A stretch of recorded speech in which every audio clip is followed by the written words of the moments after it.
Hello les amis de la couture, je sais que vous aimez les astuces couture et ça tombe bien, j'en ai encore des nouvelles à vous partager. Comme vous le savez, je vous propose des live couture où je couds en direct avec vous. Généralement, je vous donne les patrons et ça me permet de créer de nouveaux tutoriels sur ma chaîne YouTube. Ces astuces, comme vous l'avez compris, je les utilise régulièrement. Si cette vidéo vous plaît, n'hésitez pas à la liker. D'ailleurs, vous pouvez vous abonner à ma chaîne YouTube si ce n'est pas encore fait. Et surtout, n'oubliez pas d'activer la petite cloche en bas pour ne pas louper les prochaines publications. Si vous en avez le temps, vous pouvez regarder les publicités en entier sur YouTube ou maintenant sur Tipeee. C'est une plateforme pour aider les créateurs et d'ailleurs je vous explique mon parcours. Toutes vos belles attentions sont importantes, elles me permettent de continuer à vous proposer des tutos et des patrons gratuits. Sans vous, je ne serais pas là aujourd'hui. Je suis sûre que vous avez envie de découvrir ces nouvelles astuces, alors c'est parti!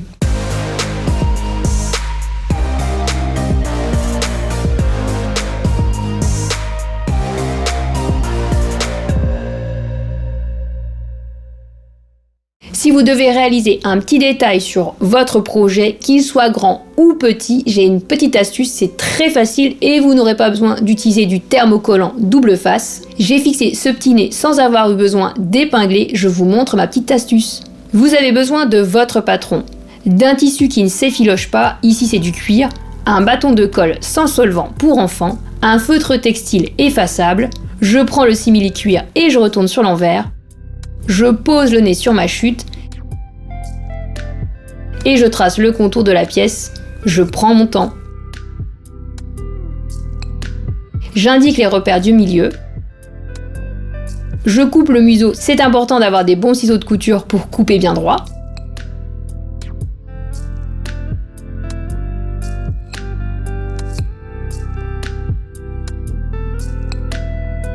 Ici, c'est le détail du museau que j'ai tracé. C'est à cet endroit que le nez doit être fixé. Je prends mon bâton de colle, c'est sans solvant, la colle part à l'eau au lavage. Je mets de la colle sur l'envers du nez, cela m'évite d'utiliser une épingle. Je vais coudre à 1 mm tout au bord de cette pièce. Une fois que votre détail est collé, il vous suffit de coudre celui-ci sur votre tissu. Vous avez plusieurs possibilités. En effet, si vous avez un tissu qui s'effiloche, je vous conseille de faire un point zigzag. D'ailleurs, j'ai un super tutoriel qui vous explique les différents points. Si vous voulez que ce soit simple et rapide, je vous conseille d'utiliser un tissu qui ne s'effiloche pas.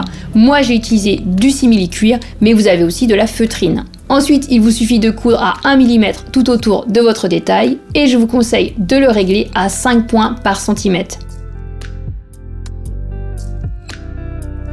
Je n'ai pas fait de point d'arrêt car je vais faire une reprise de couture. Sur les angles, je fais attention de laisser mon aiguille en position basse dans le tissu pour pouvoir pivoter et donc avoir une couture régulière.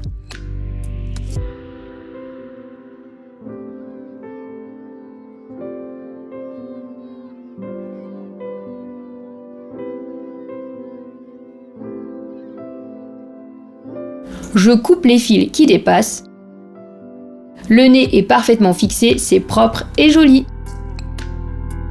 L'astuce pour créer un patron et d'avoir les côtés identiques par symétrie est très facile. Je vous montre ça, ça vous permettra aussi de recopier les patrons de vos vêtements préférés. D'ailleurs, j'ai un tuto sur la démarche à suivre. Ici, j'ai tracé un côté de mon patron. En crayon de papier, c'est ma ligne de couture. En feutre, c'est ma valeur de couture de 1 cm. Cette ligne correspond au milieu. Je plie la feuille sur la ligne du milieu. Prenez le temps de bien plier sur la ligne, c'est important. Je prends mes ciseaux de papier et je vais couper le contour du patron réalisé en feutre noir. C'est donc ma valeur couture. C'est important d'avoir des bons ciseaux de papier, de préférence avec des longues lames.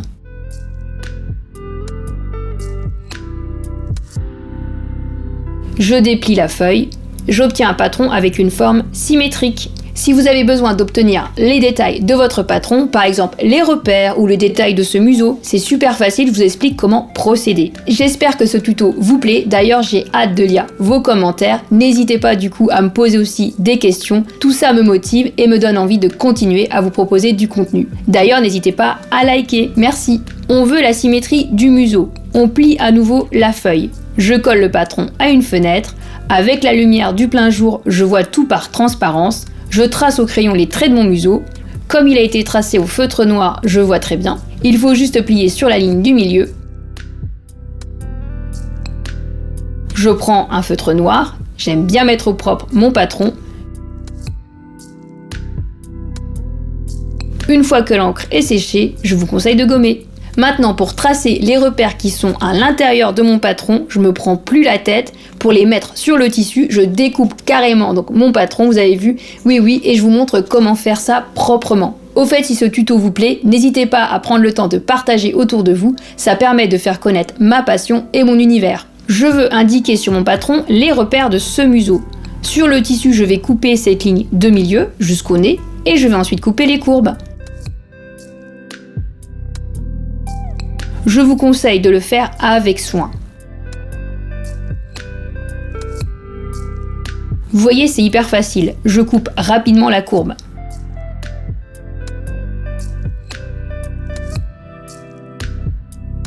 Puis ensuite, je procède pareil de l'autre côté. J'ai coupé proprement les repères de mon museau. Je place des poids sur le patron pour qu'il ne bouge pas du tissu. Ce sont des rondelles en métal. Et je trace le contour de mon patron avec un feutre textile. J'indique bien les repères.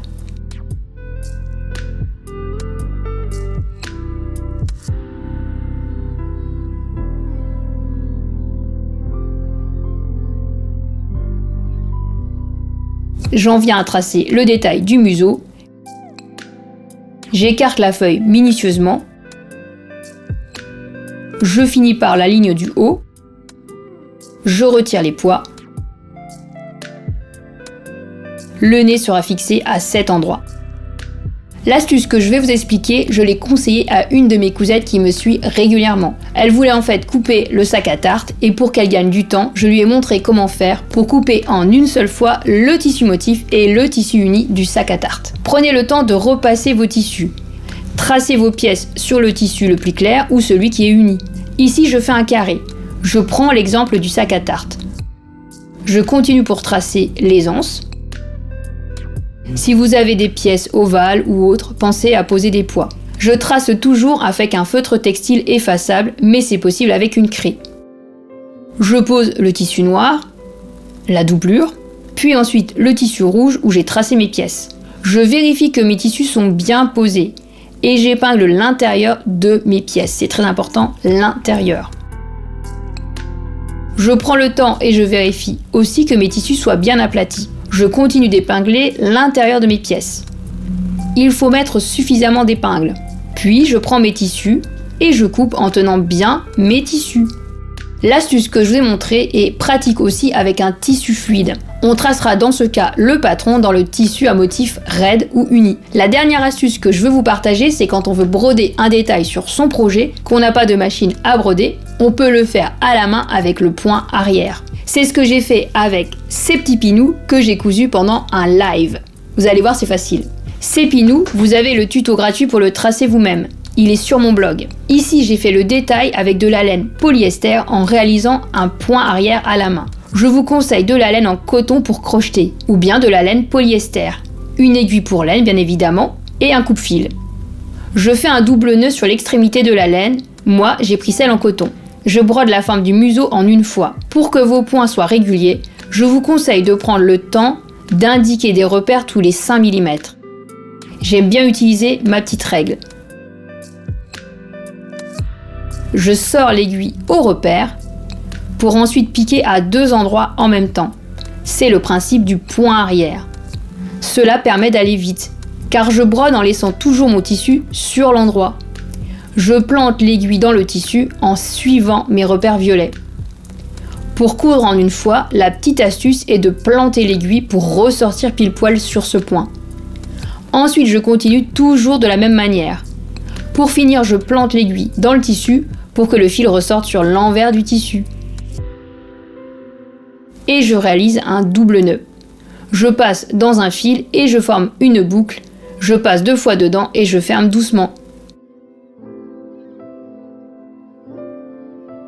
On peut aussi fermer avec un petit nœud si vous avez peur que ça s'ouvre avec le temps.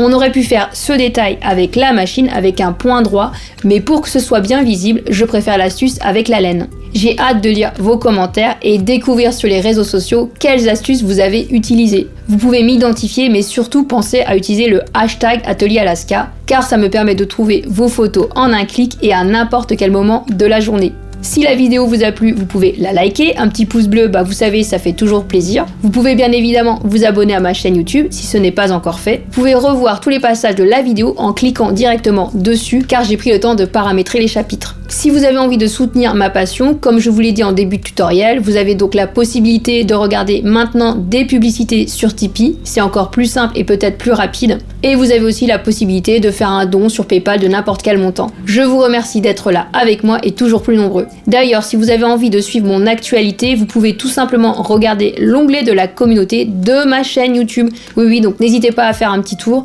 Je vous partage des fois des sondages, des petites infos. Vous pouvez bien évidemment me retrouver sur Facebook, sur Instagram. Il vous suffit de saisir Atelier Alaska dans la barre de recherche. J'ai également créé un groupe de couture très convivial.